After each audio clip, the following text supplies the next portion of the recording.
With the power vested upon us by the Secretariat, we now declare the conference open.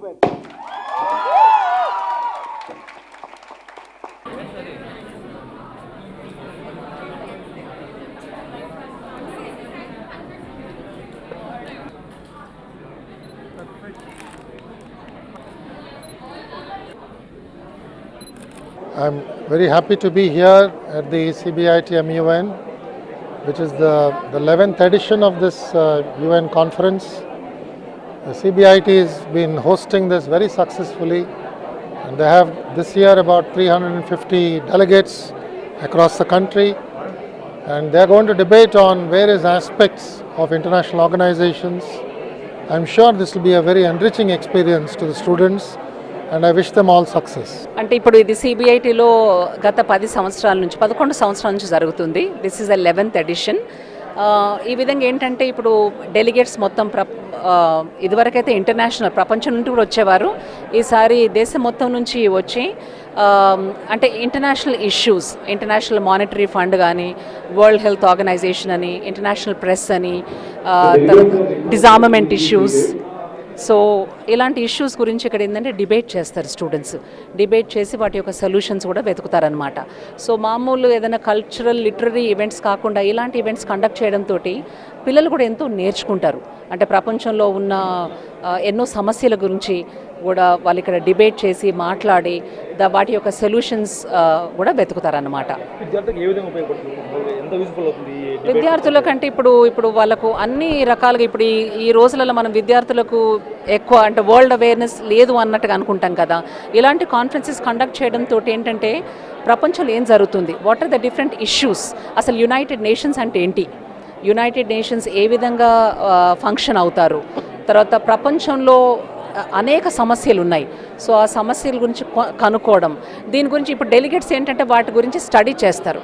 ఇప్పుడు 2 months బ్యాకే వాళ్ళకు దీనికి admission లాగా ఇస్తారనమాట. ఈ కాన్ఫరెన్స్కి వాళ్ళు దాని గురించి ఒక పర్టిక్యులర్ కంట్రీ గురించి, ఆ కంట్రీ యొక్క స్టాండ్ ఏంటిది ఆ సమస్య గురించి అనేది చాలా విపులంగా కనుక్కుంటారు అనమాట.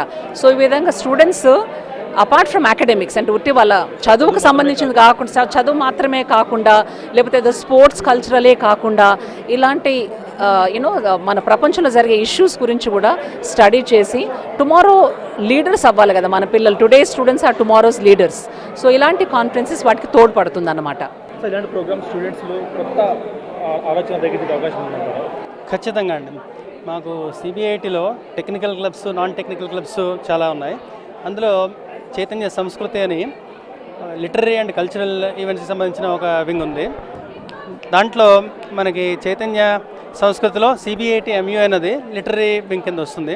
సో ఇటువంటి కాన్ఫరెన్సెస్ కండక్ట్ చేయడం వల్ల వీళ్ళు ఇందాక మనం సంధ్యారెడ్డి మేడం చెప్పినట్టు ఈ సోషల్ అవేర్నెస్, సోషల్ ఇష్యూస్ మీద వీళ్ళు డెలిబరేట్ చేసి డిస్కస్ చేసి వాటి అవుట్కమ్ చాలా ఉపయోగపడుతుంది సొసైటీకి. పిల్లలు కూడా అవగాహన బాగా పెరుగుతుంది. అంతేకాకుండా ఇప్పుడు మనకి యాక్టివ్ పార్టిసిపెంట్స్, ప్యాసివ్ పార్టిసిపెంట్స్ అని ఉంటారు. అంటే అందులో ప్రత్యక్షంగా పాల్గొన్న వారి కంటే కూడా పక్క నుంచి విన్నవారు లేదా బయట చూసిన వాళ్ళందరికీ కూడా మంచి అవేర్నెస్ వస్తుంది. విద్యార్థులు ఎక్కడెక్కడి నుంచి వచ్చారు సార్? భారీ హాయిగా చూస్తూ చాలా మంది విద్యార్థులు రెస్పాన్స్ ఎలా ఉంది? అంటే ముఖ్యంగా మీకు అందరికీ తెలుసు, లాస్ట్ ఇయర్ అంతా పాండమిక్ వల్ల ఎటువంటి ఈవెంట్స్ జరగలేకపోయాయి. ఈసారి అంటే ఇంటర్నేషనల్ డెలిగేట్స్కి దేర్ ఆర్ సమ్ రిస్ట్రిక్షన్స్. మనకి ఈ వీసాస్ కానీ రెన్యూవల్ వాటికన్నిటి కూడా కొంత పాస్పోర్ట్ రెన్యూవల్ వాటికి కొంత ఇబ్బంది ఉంది ఇప్పటికీను.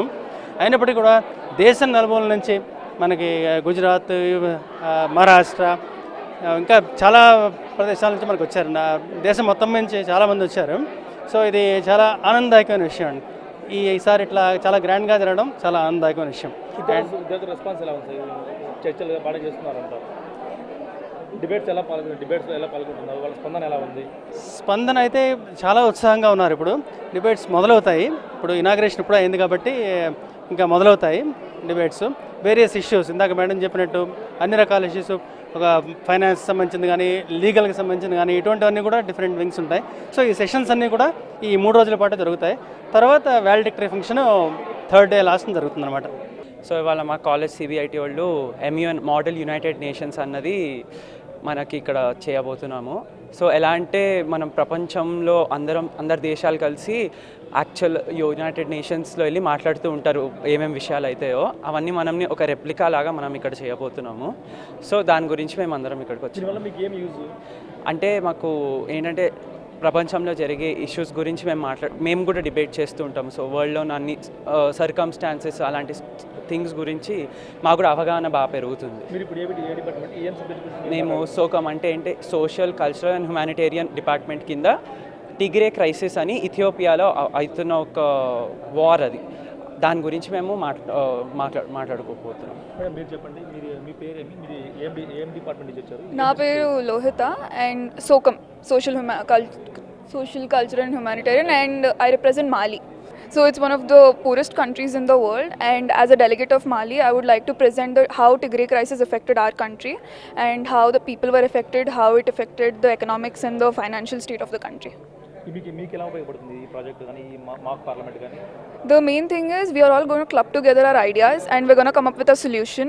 We're going to vote what is the ideal solution and we're going to learn about how other countries are facing the same thing. That's it.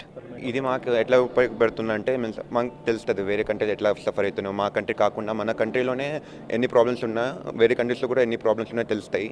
దాన్ని బట్టి ఆ క్రైసిస్ గురించి ఇంకా డీటెయిల్డ్ ఇన్ఫర్మేషన్ ఇంకా వేరే వాళ్ళతో మాట్లాడితే ఇంకా వాళ్ళ నాలెడ్జ్ ఏమి ఉంటుందో తెలుస్తుంది మనకు. మేము Trinidad and Tobago is one of the poorest country but I'm still representative. మీరు ఏ సమస్య గుర్తించారా ఆ కంట్రీలో? ఇట్లా పోవర్టీ ఎక్కువ ఉందండి. ఇంకా అక్కడ పిల్లలకి ఎడ్యుకేషన్ మంచిగా దొరకదు. ఇంకా ఇన్ఫాంట్ మొటాలిటీ లైక్ 1 year కన్నా ముందు వాళ్ళు ఇలా చనిపోతున్నాం. మేము ఇక్కడ డైరెక్టర్స్ డిఫరెంట్ కమిటీస్ ఉన్నాయి మాకు, సోకమ్, డైసెక్, ఇంటర్నేషనల్ ప్రెస్, ఏఐపిపిఎం. మెయిన్ ఏంటంటే మన వరల్డ్లో జరిగే మెయిన్ ప్రాబ్లమ్స్ని డిఫరెంట్ కేటగిరీస్గా ఒక్కొక్క కమిటీ ఒక్కొక్క ప్రాబ్లమ్ని డిస్కస్ చేస్తాయి. స్టూడెంట్స్ అందరూ కలిసి ఒక కంట్రీ రిప్రజెంటేటివ్గా ఉండి ఆ కంట్రీ ఈ సిచ్యువేషన్లో ఎలా రియాక్ట్ అవుతుంది, ఎలా ఆ సొల్యూషన్కి ఏ కంట్రీని సపోర్ట్ చేస్తుంది, వాళ్ళ ఒపీనియన్ ఏంటి అన్నది ఆ స్టూడెంట్స్ దానికి పర్టికులర్గా రీసెర్చ్ చేయడం వల్ల అకాడమిక్స్ మాత్రమే కాకుండా వాళ్ళకి జనరల్ అవేర్నెస్ కానీ వరల్డ్ గురించి తెలిసి ఒక ఫ్యూచర్లో they will be the citizens of the country. So అప్పుడు ఎలాంటి టైంలో ఎలాంటి డెసిషన్ తీసుకోవాలనేది చాలా మంచిగా వాళ్ళకి యూజ్ అవుతూ ఉంటుంది. మీరు ఎన్ని సమస్య గుర్తించారు మీ ఇతర కంట్రీస్లో? ఏమేమి సమస్య గుర్తించారు ముఖ్యంగా? బేసిక్గా ఇప్పుడు జరుగుతుందైతే యుక్రెయిన్ ఇంకా రష్యా. సో దాని మీద కూడా మాకు ఒక కమిటీ ఉంది, దాని గురించి కూడా అనలైజ్ చేస్తాము. ప్రాబ్లమ్స్ ఏంటి, different views, different countries views అన్నీ తెలుసుకుంటాం.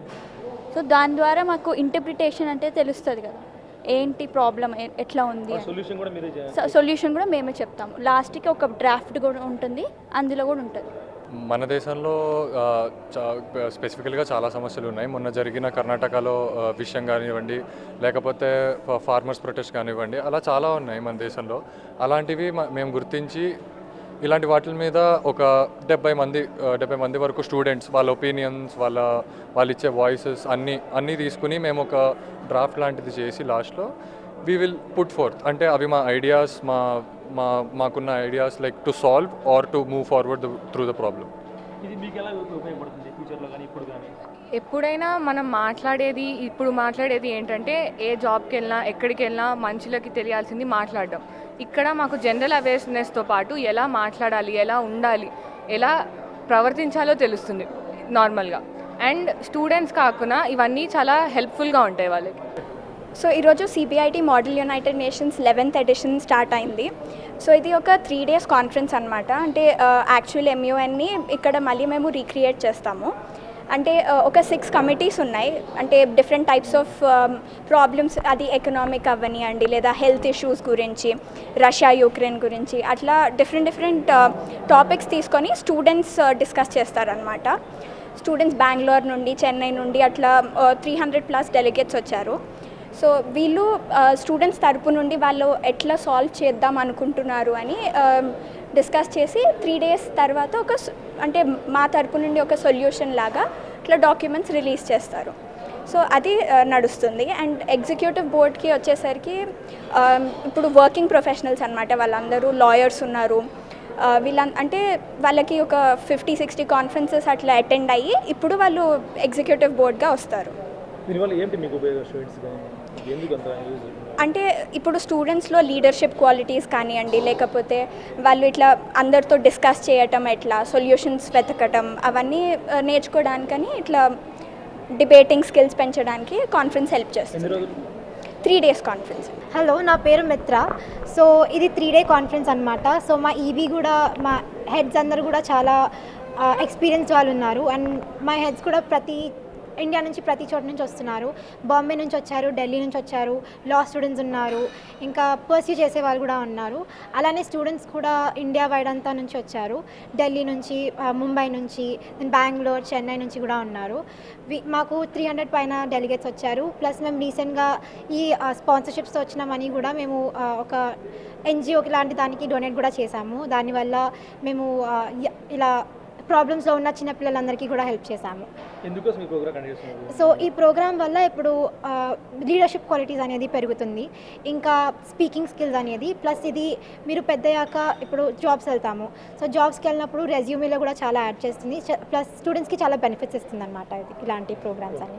నా పేరు ఆదిత్య, నేను 3rd year ఈసీ చదువుతున్నాను సిబిఐటీలో అండ్ కోర్ కమిటీ మెంబర్ని. ఈ కాన్ఫరెన్స్ అనేది 3 daysకి ఉంటుంది.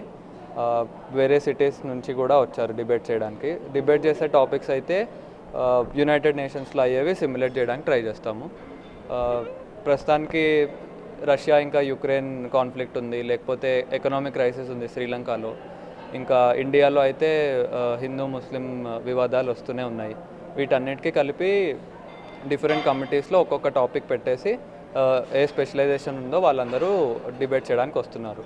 జడ్జెస్ కూడా from all over the country పిలిచాము అండ్ దే ఆర్ హియర్.